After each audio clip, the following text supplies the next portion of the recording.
Hello. सो एक बात है, मुझे अभी किसी ने मैसेज किया कि जब कोई किसी का निंदा करे तो उसके ऊपर का वीडियो बनाओ। मैंने बोला ठीक है, बनाते हैं एक छोटा सा कहानी के साथ। तो कहानी कुछ ऐसा है कि जब किसी की बेवजह निंदा करते हैं तो उसका मतलब पापों का बोझ हमें उठाना पड़ता है, हमें झेलना पड़ता है। तो कहानी एक ऐसा है कि एक राजा था, सुबह सुबह घोड़े के तबेले में अपने पहुंचा, और जैसे ही पहुंचा वहाँ पे एक साधु आ गया भिक्षा मांगने के लिए। तो राजा को बड़ा गुस्सा आया कि अरे सुबह हुआ नहीं कि साधु पहुंच गए मतलब भिक्षा मांगने। वो गुस्से में अपने घोड़े का लीद गोबर उठाया, उठा के साधु के झोले में डाल दिया। साधु भी बड़ा शांत स्वभाव का था, वो भी भिक्षा लेके चला गया अपनी कुटिया में, और कुटिया के बाहर एक कोने में उस लीद को, एक मुट्ठी को उठा के रख दिया। कुछ समय बाद राजा वहाँ के शिकार के लिए पहुंचे। जब राजा ने देखा कि मतलब कुटिया के बाहर घोड़े की लीद का बड़ा सा ढेर लगा हुआ है, और वो कहाँ से लगा है, राजा टेंशन में आ गए, बड़ा मतलब बहुत चिंतित होने लगे। और उन्होंने कुटिया के अंदर एक साधु को देखा, और वो ये भी देखने लगे कि दूर दूर तक कोई घोड़ा नहीं दिखाई दे रहा है, और न तो कोई यहाँ पे तबेला है घोड़े का। वो आश्चर्यचकित हो गया। कुटिया में गए और साधु से बोले, महाराज आप हमें एक बात बताइए कि यहाँ कोई घोड़ा भी नहीं है और न तबेला है, सारी घोड़े की लीद आई कहाँ से? साधु ने कहा, राजन यह लीद मुझे एक राजा ने भिक्षा में दी थी, अब समय आने पर यही लीद उसको खाना पड़ेगा। यह सुन राजा पृथु को बहुत टेंशन हो गया और बहुत चिंतित हो गए। घटना याद आ गई उनको कि अरे ये तो मेरे से ही गलती हुई है। वे साधु के पैरों में गिरकर क्षमा मांगने लगे कि साधु मुझे माफ़ कर दीजिए, प्रभु मुझे गलती हो गई और बहुत बहुत चिंतित हूँ मैं, और ये बहुत बड़ा घोर अपराध कर दिया मैंने। तो उन्होंने साधु से प्रश्न किया थोड़ी देर बाद कि हमने तो थोड़ी सी लीद दी थी, पर यह तो बहुत अधिक हो गई। साधु ने कहा, हम किसी को भी जो देते हैं वह दिन प्रतिदिन प्रफुल्लित होता है, हमें बढ़ता जाता है, और समय आने पर हमारे पास लौट कर आ जाता है। जब हम किसी को कुछ देते हैं दान में तो जरूर हमें हमें वापस मिलेगा, एक समय ऐसा आएगा। यह उसी का परिणाम है। यह सुन राजा की आंखों में आंसू आ गए। वे साधु से विनती कर बोले कि महाराज मुझे क्षमा कर दीजिए, आइंदा मैं ऐसा कभी नहीं करूँगा, कृपया कोई इसका उपाय बता दीजिए जिससे मैं इस दुष्ट कर्मों का प्रायश्चित कर सकूं। तो राजा की ऐसी दुखमयी हालत देखकर साधु बोला, राजन एक उपाय है, आपको कोई ऐसा कार्य करना होगा जो देखने में गलत हो पर वास्तव में गलत ना हो।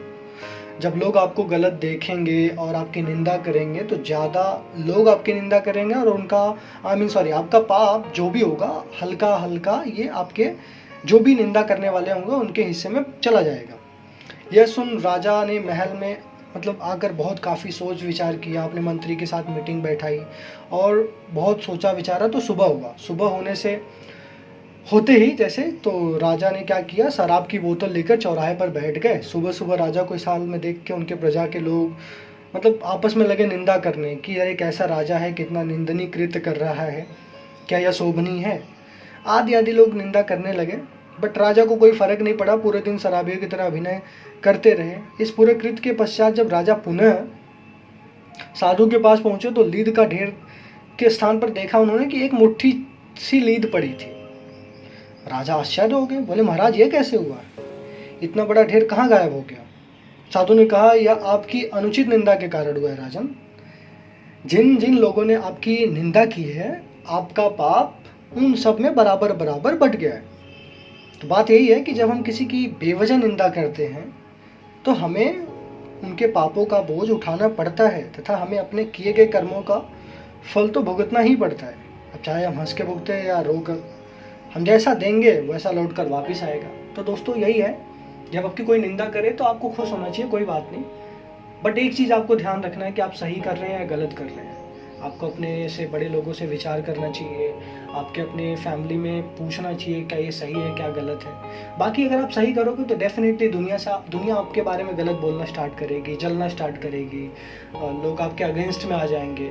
ठीक है, तो आपको इसकी टेंशन ना लेते हुए आपको बस इस चीज़ का टेंशन लेना है कि आप सही कर रहे हो गलत कर रहे हो, आप करते जाओ। बाकी तो आपको कहानी से सीख मिल ही गया है कि आपकी जो जितना भी निंदा करेंगे आपका जितना भी पाप होगा उनके में बराबर बढ़ जाएगा। तो बिना टेंशन लिए काम करते जाइए। और एक ही चीज़ मैं बोलना चाहूँगा गाइस कि ज़िंदगी एक है, इस चीज़ को सीरियसली लो। ज़िंदगी एक है, बहुत स्पीड में ज़िंदगी जा रही है। कभी हम 10 साल के थे, 15 साल के थे, आज हम 20-22 साल, 25 साल के होंगे। तो इतने स्पीड में जा रहा है कि हमने कुछ किया नहीं है और आगे के हम बहुत बड़ा प्लान कर रखे हैं कि हमें बहुत कुछ करना है। अगर हमने प्लान किया है तो हमें अभी से एक छोटी-छोटी चीज़ें की मतलब टेक केयर करना पड़ेगा, टेंशन लेना पड़ेगा कि हमारा टाइम बर्बाद ना हो। एक-एक सेकंड इस टाइम पे काउंट है, मतलब बहुत ज़्यादा इम्पोर्टेंट है, अगर आपका ड्रीम बहुत बड़ा है। सो मैं एक ही चीज़ बोलूँगा, आप लगे रहिए, आपके अपने टाइम की कीमत समझिए और टेंशन मत लीजिए कि what the people are thinking about you. अगर आपको कोई प्रॉब्लम है तो आप कमेंट कीजिए, मैंने अपना बाकी सोशल मीडिया का अकाउंट यहाँ पे दे रखा है। आपको कोई भी प्रॉब्लम है मैसेज करिए, डीएम कीजिए, मैं आपको कोशिश करूँगा कि आपके प्रॉब्लम का सॉल्व दे सकूँ। बाकी don't worry, I am always with you.